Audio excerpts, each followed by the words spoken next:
Dongeng kali ini akan membahas kisah nyata dari sebuah pertempuran di tebing Haksau antara pasukan Amerika melawan tentara Jepang. Pertempuran untuk memperebutkan tebing Haksau sebagai langkah awal sehingga pasukan Amerika bisa menguasai Okinawa di Jepang. Langsung saja kita start the engine on. Film kali ini berjudul Hacksaw Ridge atau dalam bahasa Indonesia kita menyebutnya sebagai Tebing Hacksaw yang rilis tahun 2016. Diangkat dari kisah nyata seorang prajurit Desmond Doss yang menjadi tentara Amerika di Perang Dunia Kedua.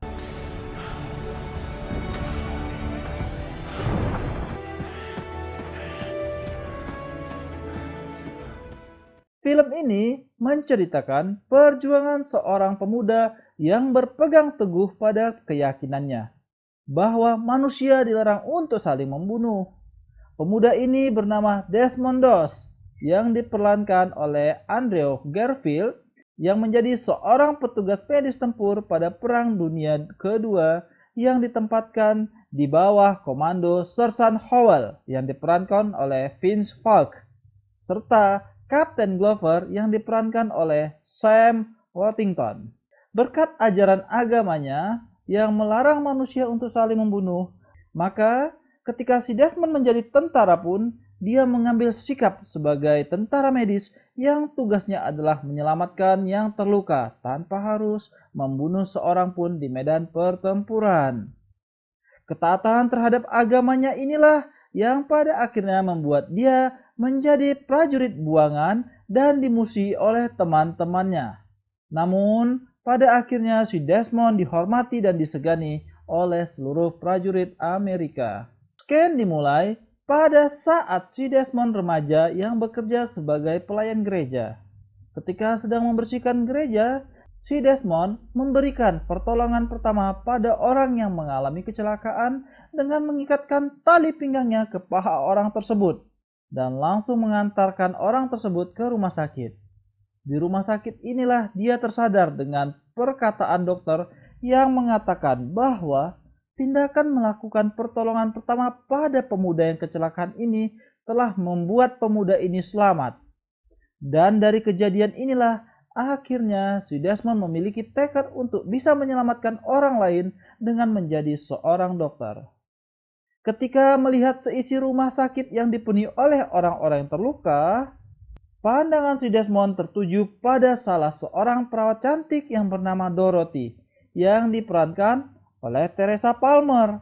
Perawat ini sedang sibuk melayani pasien yang akan mendonorkan darahnya. Tanpa pikir panjang, akhirnya si Desmond pun mendonorkan darahnya hanya untuk bisa berkenalan dengan si Dorothy. Cinta pada pandangan pertama ini membuat si Desmond akhirnya terus-menerus datang ke rumah sakit. Hingga akhirnya mereka berdua pun bisa menjalin hubungan sebagai sepasang kekasih. Nurse over at the hospital, her name's Dorothy Schutte. I'm gonna marry her.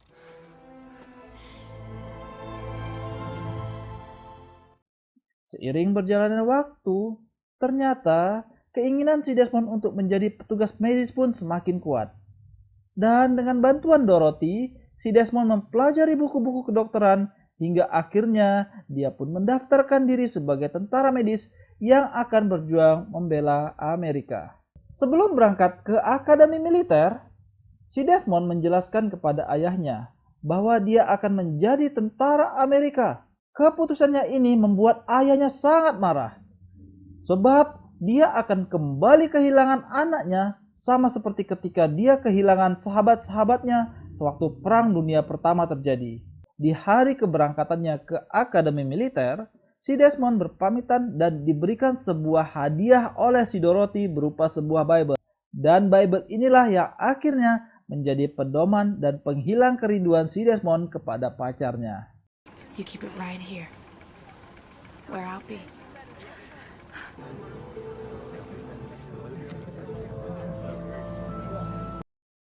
Pada hari pertama di akademi militer, si Desmond bertemu dengan sesama prajurit satu baraknya, mulai dari si Hollywood, si Randall Fuller, si Smithy, hingga prajurit konyol lainnya.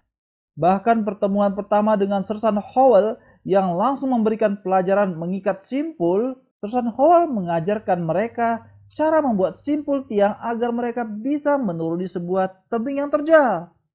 Namun ternyata di pelajaran kali ini, si Desmond menjadi salah satu prajurit yang gagal. Dia salah membuat simpul duduk yang disebut sebagai simpul BH oleh Sersan Howell. Setelah menjalani latihan militer, ternyata si Desmond unggul pada latihan fisik. Beberapa kali dia menjadi yang tercepat untuk ketahanan fisik, hingga akhirnya mereka melakukan pelatihan menembak dengan menggunakan senjata asli M1 kaliber 30. Di momen inilah, si Desmond memutuskan untuk tidak memegang senjata sebab senjata bisa menyebabkan kematian pada orang lain. Akibat tindakannya ini, akhirnya si Desmond dilaporkan kepada atasannya, Kapten Glover.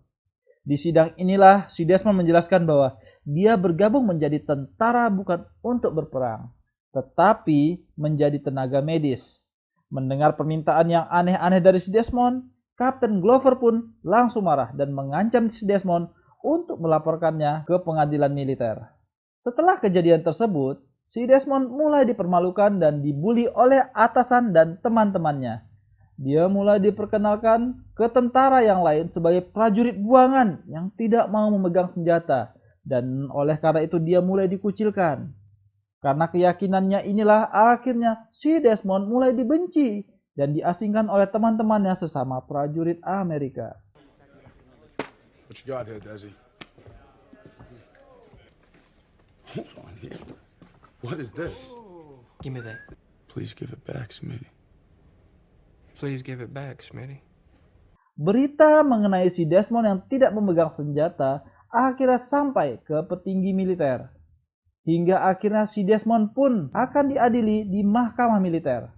Kapten kompi tempat berlatih si Desmond pun akhirnya mengambil tindakan untuk melemahkan keyakinan si Desmond dengan memberikan tugas-tugas buangan dan tugas receh kepada si Desmond, mulai dari membersihkan WC, mencuci baju, hingga membersihkan barak.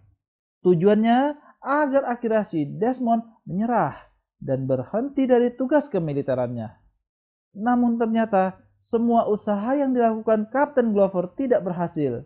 Si Desmond tetap bersikukuh bahwa dia akan menjadi tentara tanpa harus memegang senjata. Kejadian menarik diperlihatkan ketika si Desmond dipukuli oleh sesama anggota kompinya. Namun, kejadian tersebut tidak membuat si Desmond melaporkan pemukulan tersebut. Dia tetap melindungi prajurit yang memukulnya, sehingga menyebabkan teman-temannya semakin menjadi respek kepada si Desmond. Klimaks dari permasalahan si Desmond terjadi di hari libur pertamanya, yang bertepatan dengan hari pernikahannya. Dia didatangi oleh atasan Kapten Glover yang tidak menyetujui cuti si Desmond sebelum dia memperagakan penggunaan senjata yang benar. Dengan keteguhan hatinya, dia tidak mau memegang senjata dan lebih memilih untuk membatalkan pernikahannya. I put in for this furlough 3 weeks ago. I'm getting married this afternoon. Girl, would you like to wait, Dorothy? I think it's been long enough. Some men might. Not my Desmond. Di dalam penjara militer, si Desmond mulai marah pada keadaan ini yang membuat dia sangat frustasi. Hingga akhirnya Kapten Glover meminta si Desmond untuk mengaku salah saja sehingga dia bisa dipulangkan dan menjalani kehidupannya dengan lebih baik. Namun ternyata si Desmond tetap bersikukuh pada keyakinannya bahwa dia tidak akan memegang senjata dan membunuh. Kapten Glover yang tidak bisa meyakinkan si Desmond akhirnya mempertemukan si Desmond dengan kekasihnya Dorothy. Disinilah si Dorothy meminta si Desmond untuk berpura-pura saja memegang senjata agar petinggi militer mempercayainya. Pengadilan militer pun dimulai. Si Desmond tetap berpegang teguh pada pendiriannya dan melakukan pembelaan bahwa dia tak bersalah. Disinilah dia didakwa bahwa dia tidak mau melakukan perintah atasannya dan sesuai dengan hukum militer, maka itu adalah pelanggaran yang fatal. Sehingga dia harus dipenjara dan dikeluarkan dari kesatuan militer. Namun, sebelum vonis dijatuhkan, ayah si Desmond datang dengan menggunakan seragam perang dunia pertamanya dan membawa surat dari Brigjen Musgrove, komandan perang di Washington. Di surat itu dijelaskan bahwa penolakan perang dilindungi oleh statuta konstitusi sehingga Desmond tetap boleh menjadi anggota militer walaupun dia tidak mau berperang. Dengan adanya surat sakti tersebut, akhirnya Desmond pun dibebaskan dari pengadilan militer ini. His contempt by directly disobeying a series of direct orders from his commanding officer. I got the energy and the passion to serve as a medic. While everybody else is taking life, I'm gonna be saving it. Ken akhirnya berubah ke medan pertempuran di Okinawa, Jepang tahun 1945, di mana si Desmond ditugaskan ke Divisi Infanteri 77 pada Perang Pasifik. Di pertempuran kali ini, si Desmond dinasihati oleh 2 petugas medis yang telah bertempur lainnya bahwa tentara Jepang akan mengincar petugas medis, sehingga dia meminta si Desmond untuk melepaskan semua simbol putih bertema medis. Pada pertempuran kali ini, kita diperlihatkan tebing Haksau yang sudah dibombardir oleh artileri pasukan Amerika. Namun ternyata Jepang masih bisa bertahan dari gempuran artileri tersebut. Ternyata di atas tebing itu terdapat banyak bunker-bunker dan lorong-lorong yang saling terhubung.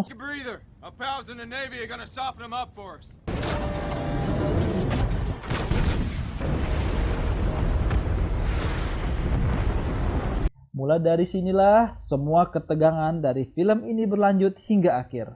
Setelah semua prajurit Captain Glover memanjat, maka mereka mulai berpencar untuk melihat dan mencari pasukan Jepang. Di atas tebing inilah kita diperlihatkan betapa kejamnya peperangan. Mayat yang membusuk bertebaran, potongan tubuh serta bau menyengat membuat mental pasukan Amerika di medan perang menjadi hancur. Ditambah lagi jarak pandang yang sangat pendek disebabkan asap dari hasil ledakan artileri sebelumnya. Ketika semua sedang mengobservasi di mana posisi musuh berada, tiba-tiba saja tentara Jepang melakukan serangan yang membabi buta, sehingga membuat pasukan Amerika banyak yang terluka.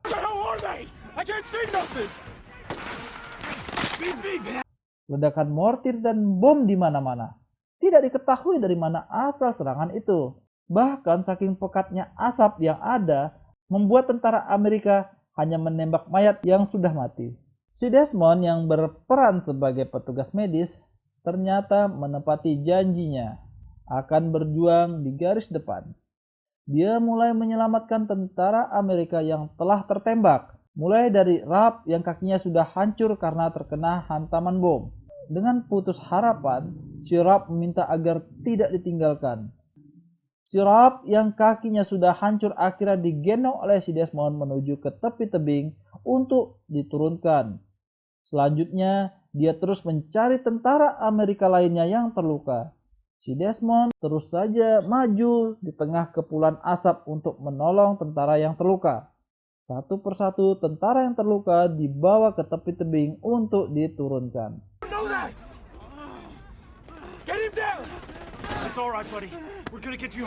Di scan yang berbeda, Sersan Howell akhirnya sampai di depan bunker pasukan Jepang.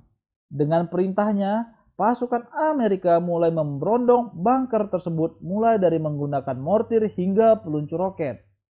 Ternyata tentara Jepang yang berada di dalam bunker memiliki jiwa gila yang tak terbayangkan.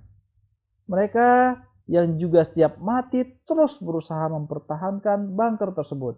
Senjata mesin yang digunakan tentara Jepang sukses menewaskan banyak pasukan Amerika. Si Gold dan si Smithy diperintahkan oleh Sersan Howell untuk maju mendekati bunker.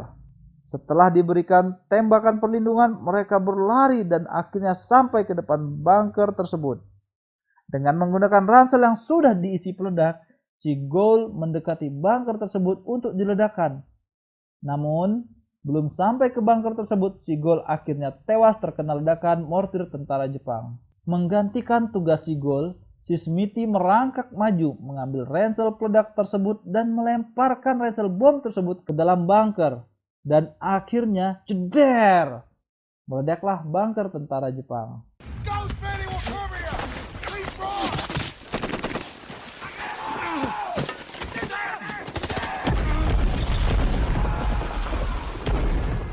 Hancurnya bunker ini membuat tentara Amerika akhirnya menyerbu maju untuk menghabisi tentara Jepang.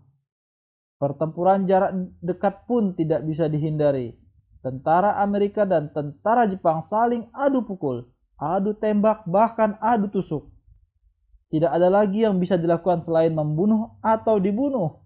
Mayat bergelimpangan, darah berceceran, bahkan nyawa berterbangan. Siapa yang bisa melihat nyawa yang berterbangan? Ayo, coba angkat tangannya. Semakin lama berperang, maka tugas si Desmond semakin banyak dan berat, sebab semakin banyak korban yang berjatuhan. Si Desmond yang terus berusaha membawa prajurit yang terluka dari garis depan harus bolak-balik berlari dan mencari korban-korban lainnya yang masih selamat. Gila nih orang. Perang tugasnya cuma lari bolak-balik, kayak wasit dalam sepak bola saja. Berada di lapangan tapi nggak pernah ikut menendang bola. Dan atas usahanya ini, dia berhasil menemukan si Gold yang ternyata belum tewas. Go. You got a bump on the head, that's okay. Okay, what's your name? Huh? Go, you're okay. Di skena pertarungan jarak dekat inilah kita diperlihatkan sisi lain dari kejamnya peperangan. Mayat bergelimpangan, saling tusuk dan tembak, bahkan tentara yang terbakar diperlihatkan di film ini. Gila. Perang memang sungguh gila dan kejam. Pertempuran akhirnya mereda setelah tak ada lagi tentara Jepang di garis depan. Menjelang malam hari, ketika semua prajurit Amerika diperintahkan untuk beristirahat, si Desmond malah masih mau bekerja mencari tentara Amerika yang terluka. Dia terus berusaha membawa tentara Amerika yang terluka hingga pada satu saat akhirnya dia pun kelelahan dan merasa cukup. Disinilah kita akhirnya diperlihatkan masa lalu si Desmond. Kenapa akhirnya dia tidak mau memegang senjata? Si Desmond menceritakan kepada si Smithy bahwa ayahnya adalah seorang pemabuk yang suka memukul. Namun ketika ibunya diperlakukan kasar dan dipukul oleh ayahnya, maka si Desmond menjadi sangat marah dan pernah hampir menembak ayahnya dengan pistol. Akibat kejadian itulah si Desmond memutuskan untuk tidak mau lagi memegang senjata. Ken pun akhirnya berubah ketika pagi hari tiba. Saat matahari mulai menampakkan wajahnya, pasukan Jepang dengan jumlah yang sangat banyak mendadak keluar dari dalam bunker bawah tanah. Serangan mendadak ini membuat pasukan Amerika terkejut dan kelabakan. Pasukan Jepang yang siap mati menyerang dengan membabi buta, membunuh, menusuk, bahkan meledakkan dirinya sendiri. Hal ini membuat pasukan Amerika harus mundur. Serangan kedua inilah yang akhirnya membuat Sersan Howell tertembak di bagian kakinya. Merasa sudah tersudut, akhirnya Kapten Glover meminta bantuan pasukan kavaleri untuk menembakkan meriam kaliber besar dan menghujani seluruh medan pertempuran ini dengan meriam. Tepat sebelum meriam menghantam Bukit Haksau, si Smithy yang berusaha mundur akhirnya pun tertembak. Si Desmond yang melihat hal tersebut langsung berusaha sekuat tenaga menyelamatkan si Smithy. Dengan tubuh kurusnya, dia menggendong si Smithy ke belakang untuk dibawa ke bawah. Namun ternyata hal itu sia-sia saja sebab si Smithy akhirnya pun tewas.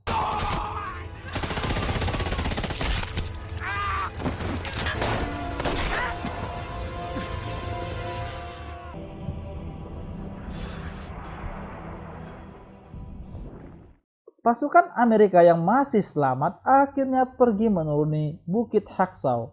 Mereka semua turun untuk menghindari hujanan meriam dari kapal perang Amerika. Namun, si Desmond tidak mau turun. Dia tetap bertekad untuk menyelamatkan para korban yang masih selamat. Di tengah keputusasaan inilah si Desmond mendengarkan ada teriakan pasukan Amerika yang meminta pertolongan bantuan medis.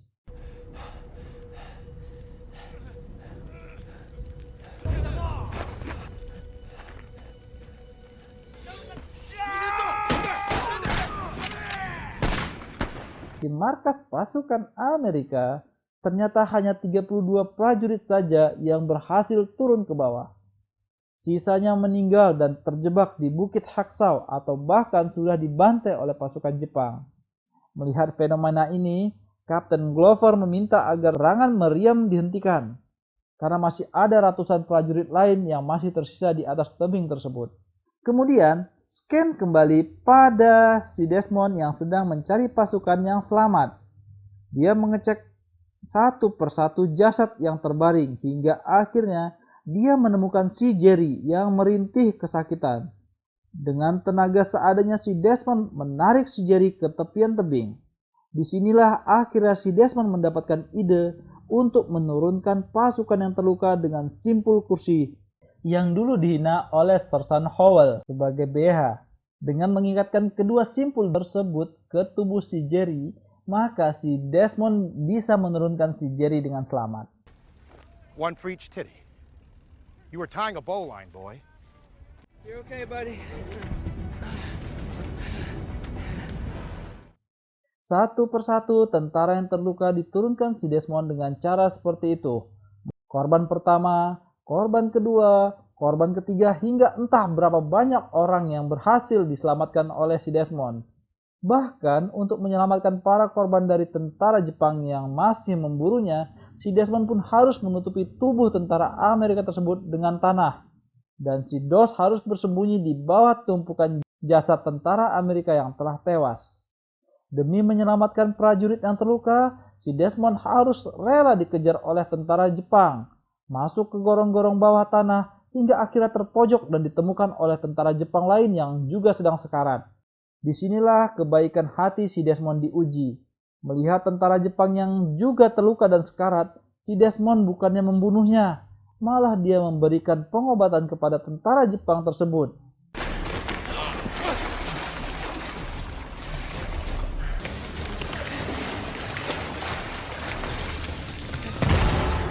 Penyelamatan yang dilakukan si Desmond pun berlangsung hingga malam hari, di mana dia masih saja menemukan tentara yang terluka dan terus menurunkannya.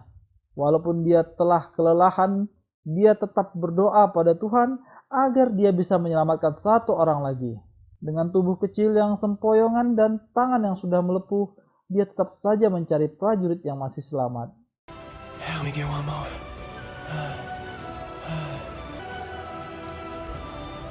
One more. Help me get one more.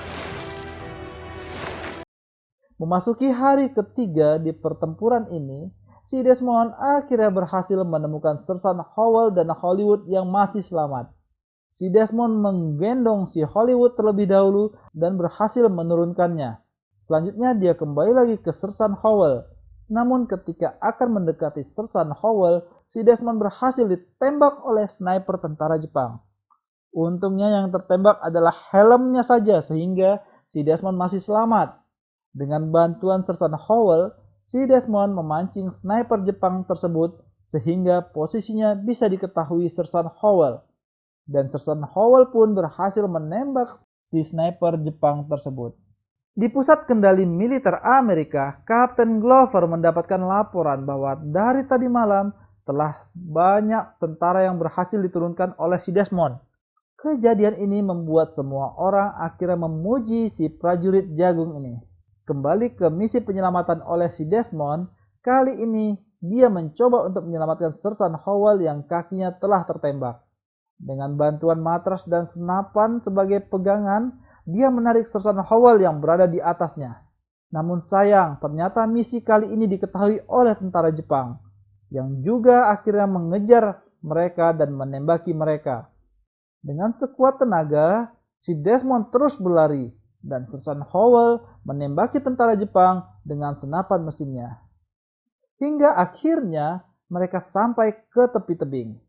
Dan kembali lagi dengan menggunakan simpul tiang, dia mengikat Sersan Howell dan menjatuhkannya dari tebing. Dengan tangan yang penuh luka, si Desmond mencoba menahan tali tersebut sekuat tenaga. Kemudian, untuk menyelamatkan dirinya sendiri dari serbuan tentara Jepang, si Desmond pun mengikatkan tali pada jasad seorang prajurit dan dia terjun bersama prajurit tersebut hingga akhirnya bisa bergelantungan dan sampai di pinggir bawah tebing. What the hell? He's got chaps on his tail.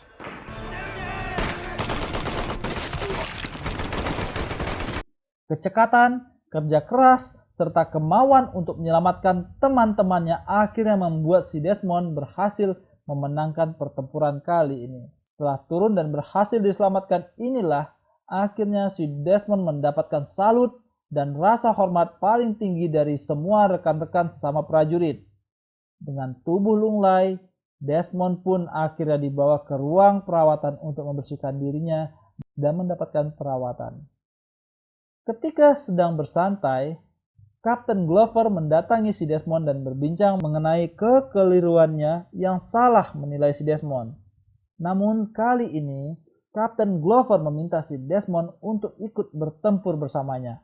Sebab semua prajurit menginginkan si Desmond untuk menolong mereka. Dan mereka menganggap bahwa si Desmond memiliki mukjizat untuk menyelamatkan prajurit yang lain. Akhir cerita, kita pun diperlihatkan bagaimana semua prajurit menunggu si Desmond selesai berdoa sebelum akhirnya mereka pergi ke medan peperangan untuk menaklukkan Bukit Hacksaw. Di pertempuran akhir inilah akhirnya kita bisa melihat bagaimana pasukan Amerika berhasil memenangkan Bukit Hacksaw dengan membantai semua prajurit Jepang yang ada di dalamnya. Namun, kemenangan ini harus dibayar dengan terlukanya si Desmond akibat terkena ledakan granat demi menyelamatkan teman-temannya. Dan akhirnya film ini pun diselesaikan dengan scan si Desmond yang ditandu untuk diselamatkan oleh teman-temannya. Jangan lupa untuk menonton filmnya secara utuh sebab dongeng ini hanya merupakan spoiler yang menceritakan ulang dengan metode yang berbeda. Ingat, jangan lupa tekan subscribe ya. Let's the engine off!